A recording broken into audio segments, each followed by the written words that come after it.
बस इतना मैसेज करें, आप लोगों को मेरी ये स्क्रीन शेयर हो रही है, इंट्रोडक्शन टू कंटेंट राइटिंग।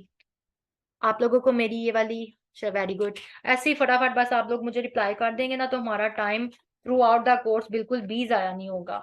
ठीक है, अब मैं कंटेंट राइटिंग का आप लोगों को थोड़ा सा नो हाउ बताने लगी हूँ। कंटेंट राइटिंग क्या चीज क्या है? कंटेंट राइटिंग इसके वर्ड से ही जाहिर है। कंटेंट किसे कहते हैं? Content is a bottom, but its meaning is simple. Any material which is written in form of proper sentences and punctuation is called content. मतलब कोई भी आपके पास मटेरियल है जो कि आपके पास एक प्रॉपर सेंटेंस की फॉर्म में है, या आप उसके अंदर पंक्चुएशंस आपकी प्रॉपर लगी हैं, तो चीज आपका कंटेंट कहलाएगी। Content writing is the process of planning, writing and editing. ये मोस्ट इंपॉर्टेंट 3 वर्ड्स हैं, प्लानिंग, राइटिंग एंड एडिटिंग। ये इन्हीं की बेस पे कंटेंट राइटिंग की जाती है। ठीक है, planning, writing and editing. Web content typically for digital marketing purposes. Content writing आज जो आजकल के दौर में हम कर रहे हैं ना, उसका मेन पर्पस डिजिटल मार्केटिंग ही है। अच्छा जी, it can include writing blog post and article, scripts for videos and podcast as well as content for specific platform. ये सारी मेरी स्किल्स हैं। ठीक है, ये मैंने अपनी स्किल्स के नाम यहाँ पे लिखे हैं, ये आप लोग घबराइएगा नहीं। ये सारी चीजें जब आप इस कोर्स को आएंगे तो मैं आप लोगों को इंशाल्लाह ताला सिखाऊंगी। आप मतलब ये अपने इन सब स्किल्स के अंदर जब भी किसी को भी आप एक फर्दर आप आगे लेके चले, तो आप इसके ऊपर अर्निंग कर सकेंगे। अच्छा, content can be online and offline too. Content मतलब ऑनलाइन भी होता है, ऑफलाइन भी होता है। इस बात को एलैबोरेशन मैं इस तरह से दूंगी कि आप ऑनलाइन फॉर्म में, मतलब आप जब इस वक्त ऑनलाइन है, ऑनलाइन फॉर्म में आपके पास सोशल मीडिया कंटेंट भी होगा, आप वेबसाइट्स के लिए भी कंटेंट लिख सकेंगे, और आप एफबी और इमेजेस जो फेसबुक पे वगैरह जो आप अपने करते हैं ना कैप्शंस वगैरह, ये भी सारा एक आपका कंटेंट ही होता है, और ये ऑनलाइन कंटेंट है। ठीक है, और ऑफलाइन कंटेंट की फॉर्म कौन सी है? आपका न्यूज़पेपर हो गया, मैगजीन्स हो गई, बुक्स हो गए, बैनर्स हो गए। ये सारा होता तो कंटेंट ही है, लेकिन ये ऑफलाइन काम है। ठीक है, अक्सर हमें अखबारों में, अक्सर हमें इसमें भी आर्टिकल्स राइटर चाहिए होते हैं, उसमें भी हमें कंटेंट राइटर की जरूरत होती है। ठीक है, ऑनलाइन के अलावा अगर आप लोग कहीं ऑफिस की जॉब भी करें, तो ये ऑफिस में बड़ा इसकी डिमांड है कंटेंट राइटिंग की, आप उसके लिए भी अप्लाई कर सकते हैं। Every piece of content is written for a purpose. ठीक है, इतनी चीज में मेरा नहीं ख्याल आप लोगों को कोई मसला होगा, बाकी मैं आपको डिटेल्स मजीद इसकी बता रही हूँ। जो कंटेंट राइटिंग है ना, इसका बेसिक सिर्फ हमें लिखने का, मैं आप लोगों को एक प्रॉपर वे बता दूंगी, इजीएस्ट वे और सिंपल वे बताऊंगी विद टूल्स। ठीक है, विद टूल्स, कि आप अगर कोई काम आ जाता है तो अपने क्लाइंट को ऑन द टाइम आप क्लाइंट को अपना दे के आप अपना काम करके फारिग हो सकें। ठीक हो गया। इसकी जो फील्ड है, जब आप एक अच्छे कंटेंट राइटर बन जाएंगे, तो उसकी आप किस किस फील्ड में आप लोग आगे मतलब अपने आप को, मतलब अपनी सलाहियतों को आगे दिखा सकेंगे।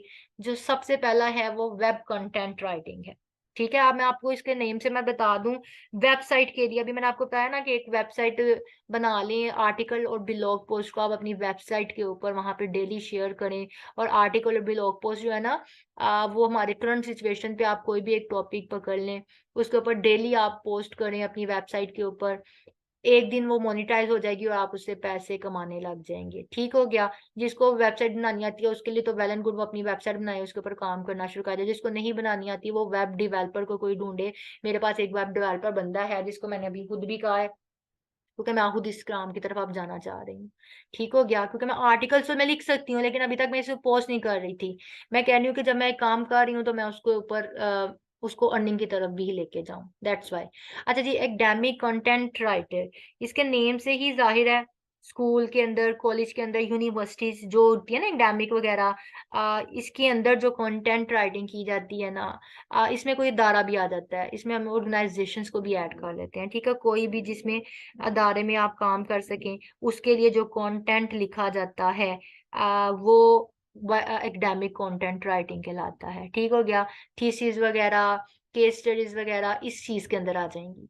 ठीक हो गया। आर्टिकल राइटिंग अभी मैंने आपको इसका बता ही दिया, आर्टिकल की बहुत डिमांड है, और ब्लॉग पोस्ट भी। आर्टिकल एक 1000 वर्ड्स तक हो जाता है, ब्लॉग पोस्ट ज्यादा से ज्यादा 500 वर्ड्स तक चला जाएगा।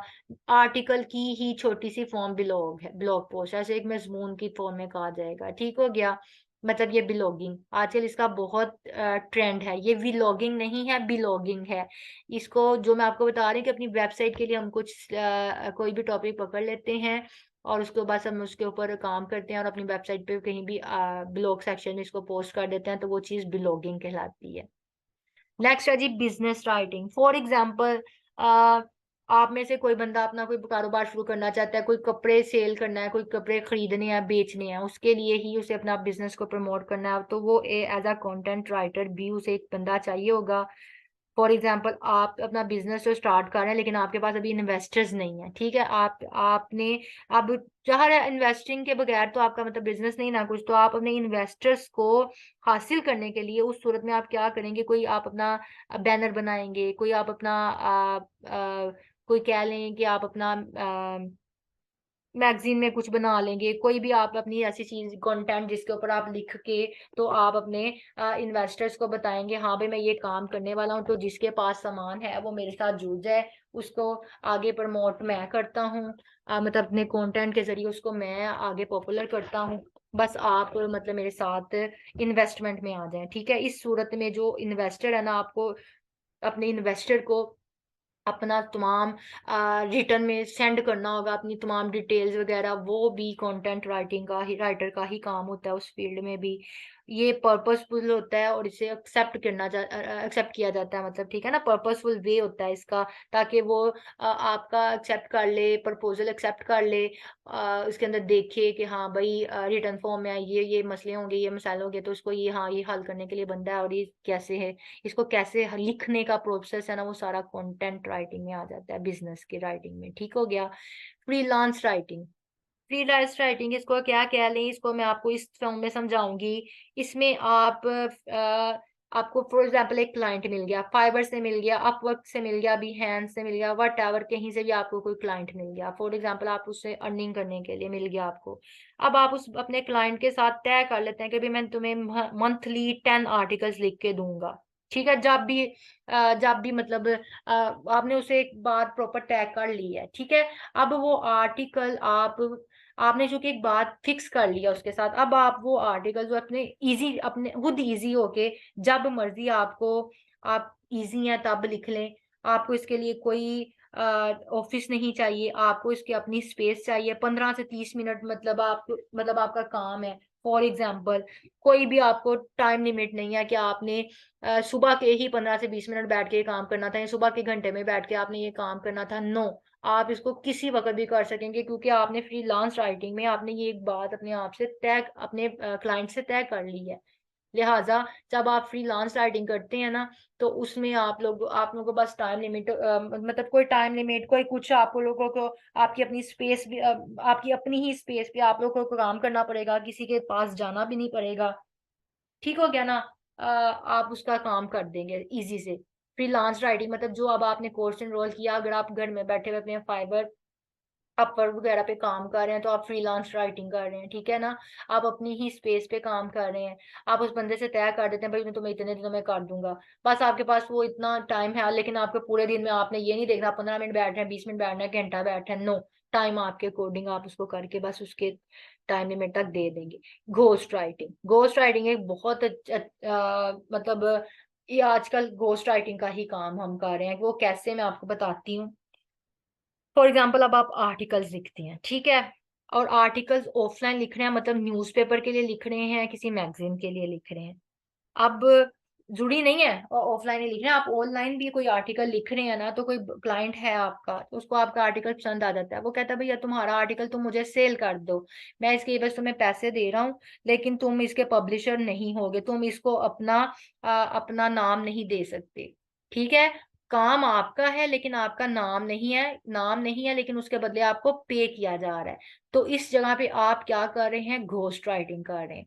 मतलब आपका आपको आपके काम का क्रेडिट तो नहीं मिलता, क्रेडिट तो नो डाउट आपको नहीं मिलना, ज़ाहिर है किसी और बंदे के नाम से आगे आपका ही आर्टिकल छपेगा, वो क्रेडिट तो आपको नहीं मिलना, लेकिन उसकी पेमेंट आपको जरूर मिल जानी है। यहाँ पे आप एज अ गोस्ट राइटर काम करते हैं, ठीक है।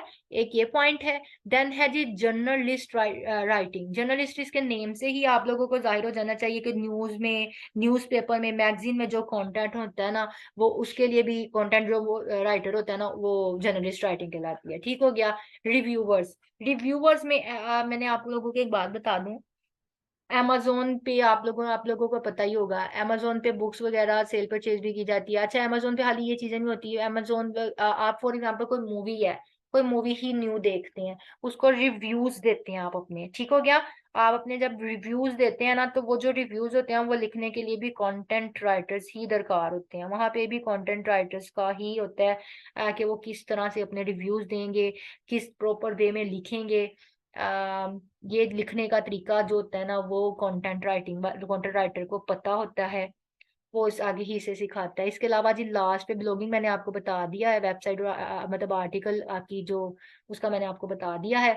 टेक्निकल राइटिंग, फॉर एग्जाम्पल आपके पास कोई टेक्निकल मवाद पड़ा हुआ है, आप उसको, टेक्निकल जो राइटर होगा ना, या उसका जो मवाद होगा वो सिर्फ टेक्निकल बंदा ही पढ़ सकता है। हमारे जैसा बंदा जिसका टेक्निकल कोई काम ही नहीं है, वो क्या करेगा? उसके लिए कंटेंट राइटर जरूरी होगा। कंटेंट राइटर का काम है कि उसको सिंप्लीफाइड वे में उसको बताए। फॉर एग्जांपल आपका एक डॉक्यूमेंट है जो सॉफ्टवेयर की फॉर्म में है, ठीक है। अब आप किसी डेवलपर को बताएंगे, वो डेवलपर आपका काम इजी कर देगा, और क्लाइंट को आगे से जो ना मुश्किल नहीं होगी, मतलब जो मेरे जैसा क्लाइंट होगा जिसका टेक्निकल फील्ड से कोई वाबस्ता ही नहीं है, तो वो उसका काम डेवलपर जो है ना, वो इजी कर देगा और उसको रीडेबल तरीके में लिखेगा। मतलब कंटेंट राइटर जो उसको रीडेबल तरीके में लिखेगा, और वो इस तरह की जो राइटिंग कहलाई जाती है ना, वो टेक्निकल राइटिंग कहलाई जाती है। अब एक दो पॉइंट्स हैं, आप कंटेंट राइटिंग के, आप अच्छे अपने आप को कैसे अपना कंटेंट राइटिंग में मतलब आप लोहा मनवा सकते हैं, सिंपल वर्ड्स में अगर मैं बोलूँ तो आप डेली लिखें, ठीक है। जो भी आप लिख रहे हैं उसको बार बार पढ़ें, एक बार नहीं, दो बार नहीं, 1000 बार पढ़ें। Read what you want to write about, इसकी जो आप लिखना चाह रहे हैं उसको भी बार बार पढ़ें। क्रिएट एन आउटलाइन, आउटलाइन बना के काम करना इजी होता है। देखिए फॉर एग्जांपल मैंने अभी अपनी आउटलाइन के अकॉर्डिंग ही आप लोगों के साथ लेक्चर लूंगी, ठीक है। तो मेरे लिए एक इजी वे हो जाएगा, मुझे पता होगा मैंने अगला दो पिछला छोड़िए काम नहीं करना, मेरे पास एक प्रॉपर वे है, ये आप लोगों का काम आसान कर देता है स्पेशल कंटेंट राइटर्स का। Choose simple words, simple words रखें। टूल्स मैं आपको बता दूंगी जिनकी बेस पे आपके वर्ड्स बड़े अच्छे काउंट किए जा सकेंगे। Keep sentences and paragraph shorts. Use editing tools, tools मैं आपको अभी शुरू में भी बता चुकी हूँ, टूल्स मैं आप लोगों को साथ साथ बताती रहूंगी। Spend time on your headings and introduction, join workshops and seminars, edit your work, do your research, develop an understanding of SEO, enrol in a content writing course. Obviously आपने इनरोल कर लिया है। और right for your audience first, और आपकी audience का आप लोगों को पता होना चाहिए कि फॉर एग्जांपल आप मतलब ऑडियंस से मुराद आपका क्लाइंट भी कह सकते हैं, आपको पता होना चाहिए कि मेरा क्लाइंट ये बंदा है, इसका लेवल ये है, इसको ये काम चाहिए, तो आप उसके लिए ही कंटेंट राइटिंग इजी से लिख सकते हैं। ये थी जी सिंपल सी मेरी एक इंट्रोडक्टरी क्लास।